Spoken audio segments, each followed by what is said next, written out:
Madam मेरा question आपसे है कि बच्चों में you are specialize in pediatric sleep disorders also, तो मेरा क्वेश्चन है कि बच्चों में जो ओबेसिटी मोटापा बढ़ रहा है और स्लीप डिस्टर्ब हो रही है, तो उसके लिए क्या चीज़ों का ध्यान रखना चाहिए पेरेंट्स को और बच्चों को? Thank you doctor Gunjit.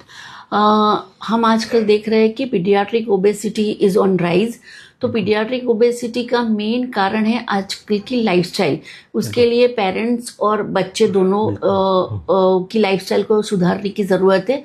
जब पीडियाट्रिक ओबेसिटी का मेन कारण है कि बच्चे आजकल बहुत कम खेलते हैं, उनके खाने और सोने का टाइम का कोई ठिकाना नहीं होता है, एंड बिकॉज ऑफ दैट उनका जो हार्मोन, बिकॉज बच्चे अभी ग्रोइंग एज में है तो उनके हार्मोन्स भी अभी सिक्रेट हो रहे हैं, but when your sleep time and eating time, meal time is not up to the mark, then pediatric obesity is definitely is going to rise, number one, and because of that वो उसके side effect में हम देख रहे हैं कि youngster में diabetes और ये सब लाइफस्टाइल डिजीज आते हैं।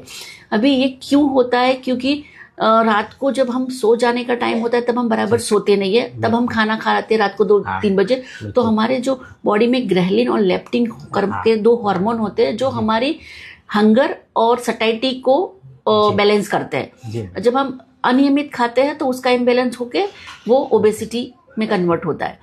दूसरी चीज़ है, सोने के टाइम पे जब बच्चों में यूजुअली कुछ अमाउंट की स्लीप चाहिए, जैसे छोटे बच्चों में, इन्फेंट्स में 14, 15, 16 घंटे की, फिर जैसे जैसे बड़े बच्चे होते हैं तो यंगस्टर, टीनेजर में रफली 9 to 11 आवर्स की स्लीप चाहिए होती है, और वो हम बच्चे आजकल के टीनेजर लेते भी नहीं है, नंबर 1। दूसरा ये एक बहुत इंपॉर्टेंट कारण है कि बच्चों में, टीनेजर में circadian rhythm which is a normal delay होता है because of your teenager hormone issue.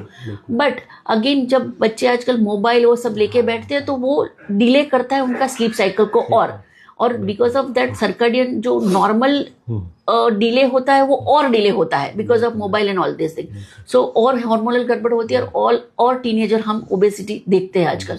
उसके लिए हमको सबसे पहले मोस्ट इम्पॉर्टेंट थिंग है कि हमको बच्चों को जितना हो सके उतना आउटडोर एक्टिविटी में बोलना चाहिए। दूसरा, उनका खाने का टाइम और सोने का टाइम एकदम दिस इज स्लीप हाइजीन, कि रात को बच्चा एक फिक्स टाइम पे सो जाना चाहिए और फिक्स टाइम पे उठ जाना चाहिए, तो उसकी हेल्थ अच्छी रहेगी और ओबेसिटी भी नहीं होगी। तीसरी चीज कि बाहर का जो फास्ट फूड आजकल बच्चे खा रहे हैं वो नहीं खाने चाहिए। एंड चौथी चीज, सबसे important, being a parents it is our responsibility कि हम लोग उसको थोड़ा कम यूज करें रात को सोने के टाइम, तो ही अपने बच्चे वो कम देखेंगे या नहीं देखेंगे।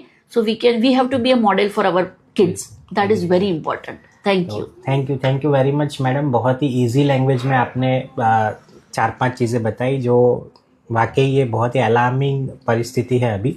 तो thank you very much madam for giving valuable insight to us. Thank you.